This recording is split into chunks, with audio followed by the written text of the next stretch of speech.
प्यारे बच्चों, आज हम 10th क्लास का फर्स्ट चैप्टर रासायनिक अभिक्रिया एवं समीकरण स्टार्ट करेंगे। तो सबसे पहले इसमें लेसन का जो नाम है उसी का मीनिंग समझते हैं। रासायनिक अभिक्रिया। रासायनिक अभिक्रिया को परिभाषित करने के लिए हमें समझना होगा भौतिक एवं रासायनिक परिवर्तन, जो आपको पिछली कक्षा में करवाया भी गया था कि भौतिक परिवर्तन, जैसे हम एक एग्जाम्पल से समझते हैं कि कागज़ है हमारे पास और उसको हम कैंची से कट कर लेते हैं तो उसके टुकड़े टुकड़े हो जाएंगे, और ये जो परिवर्तन हुआ इसमें कागज़ से कागज़ ही रह रहा है, तो इसका मतलब कोई नया पदार्थ नहीं बन रहा। तो ये कैसा परिवर्तन है? भौतिक परिवर्तन है। लेकिन अगर हम उसी कागज़ को जला देते हैं तो वो राख बन जाती है, और राख क्या है? एक नया पदार्थ है। तो ऐसा परिवर्तन जिसमें नए पदार्थ की उत्पत्ति होती है उसे हम कहते हैं रासायनिक परिवर्तन। तो रासायनिक अभिक्रिया क्या है? किसी पदार्थ में रासायनिक परिवर्तन से नए पदार्थ का बनना। किसी पदार्थ में रासायनिक परिवर्तन से नए पदार्थ का बनना रासायनिक अभिक्रिया कहलाता है। उदाहरण के लिए भोजन का पाचन और लोहे पर जंग लगना। उसके बाद है रासायनिक समीकरण। किसी रासायनिक अभिक्रिया को प्रतीकों की सहायता से व्यक्त करना रासायनिक समीकरण कहलाता है। जैसे हम एक उदाहरण लेते हैं, मैग्नीशियम है। मैग्नीशियम को हम प्रदर्शित करते हैं Mg से, ऑक्सीजन को O2 से। मैग्नीशियम और ऑक्सीजन दोनों मिलकर क्या बनाते हैं? Magnesium oxide. तो हम मैग्नीशियम हिंदी में ना लिखकर इसको हम किससे दिखाएं? Mg से दिखाएं। ऑक्सीजन को O2 से दिखाएं, यानी कि जो प्रतीक हैं उनके माध्यम से हम यौगिकों को दिखाएं और उससे रासायनिक समीकरण बनेगी, उसको हम क्या कहेंगे? रासायनिक समीकरण। तो रासायनिक समीकरण में प्रतीकों की सहायता से रासायनिक अभिक्रिया को व्यक्त करना रासायनिक समीकरण कहलाता है। पीछे भी हमने कुछ प्रतीक याद किए थे, जैसे सोडियम को हम Na से दर्शाते हैं, कार्बन को हम C से दर्शाते हैं, ऑक्सीजन को O से दर्शाते हैं। तो उनको प्रतीकों की सहायता से अभिक्रिया में प्रदर्शित करना, व्यक्त करना क्या कहलाता है? रासायनिक समीकरण कहलाता है। उसके बाद है रासायनिक समीकरण। दो प्रकार की होती है, कंकाली रासायनिक समीकरण और संतुलित रासायनिक समीकरण।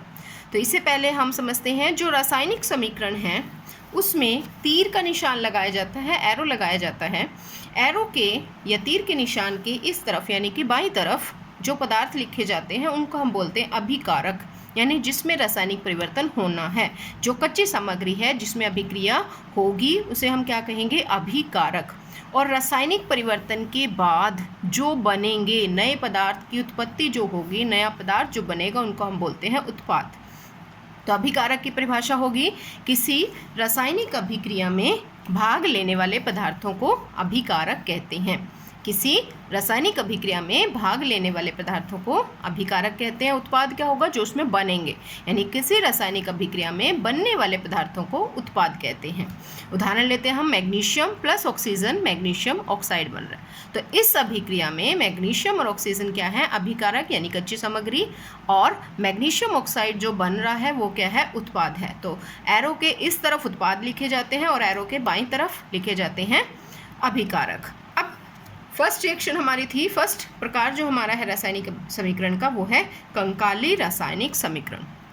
कंकाली रासायनिक समीकरण को हम असंतुलित रासायनिक समीकरण भी कह सकते हैं। तो इसको हम परिभाषित करेंगे जिसमें अभिकारकों व उत्पादों में विभिन्न तत्व के परमाणुओं की संख्या बराबर ना हो, यानी कि जो अभिकारक है उसमें तत्व अलग है संख्या में और जो उत्पाद है उसमें तत्व अलग है संख्या में, तो उसे हम क्या कहेंगे? कंकाली रासायनिक समीकरण कहेंगे। जैसे हम एग्जाम्पल लेते हैं, magnesium plus oxygen, magnesium oxide.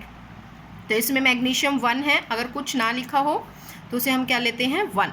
और इस तरफ भी मैग्नीशियम 1 है, ये तो बराबर है, लेकिन ऑक्सीजन यहाँ पर क्या है? 2, और ऑक्सीजन यहाँ पर क्या है?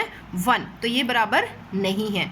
उत्पाद की तरफ ऑक्सीजन 1 है और अभिकारक की तरफ ऑक्सीजन क्या है? 2 है। तो ये समीकरण क्या है? बैलेंस्ड नहीं है, संतुलित नहीं है। दोनों तरफ तत्व में परमाणुओं की संख्या बराबर नहीं है, इसलिए ये क्या है? कंकाली रासायनिक समीकरण।